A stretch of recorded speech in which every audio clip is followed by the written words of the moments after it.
One of the interesting themes explored in the second Borat film was the idea of getting truth from a book. Borat does this with his now familiar yet unique sense of humor. Today's video will look into this theme and consider what we can learn from it.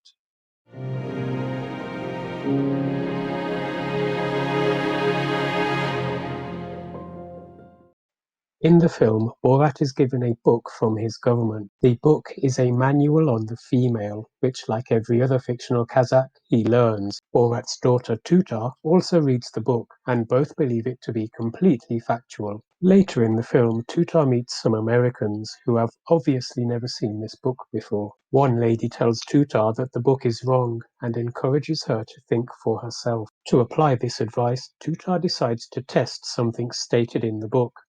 Let's just say she was pleasantly surprised. Later on in the film, she has an argument with her father, who is still convinced that the book is true. Borat says, "But it's true, it's written in the book." For me, this line is wonderful. Through his unique wit, Sacha Baron Cohen exposes the dangers of believing something simply because it is written down. Which brings me to an important lesson. Just because it is written down doesn't necessarily make it true. Does this mean all books are wrong? No. Does this mean we should reject all textbooks? No. Does this mean all scientific papers are wrong? No. So what does it mean?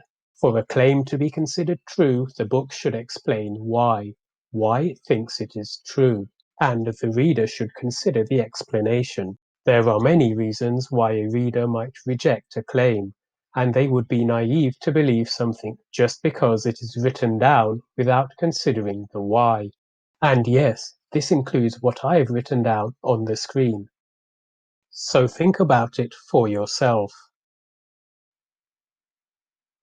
Claiming something to be true just because it is written in a book is a type of logical fallacy called the appeal to authority. The general form being, "This authority said X, therefore X is true." This is not necessarily correct. The authority could be wrong. Going back to the film, the particular claim made in the book was testable and falsifiable, which is why Tutar was able to test the claim and thus realize that it was false. Interestingly, given the nature of the claim, it is harder for Borat to test, and perhaps harder for him to realize that it is false. So-called scientific truths are things that we currently know to be true. The fact that it is written down in a book is not what makes it true. 1 plus 1 equals 2. This would still be true in a world without books or indeed humans. In a way, it was true before humans decided to write it down. Now, we cannot derive truth from claims that are not testable, not falsifiable, and vague. Writing the claim in a book does not change this. Ask yourself this: what claims do you believe simply because they are written down in a book?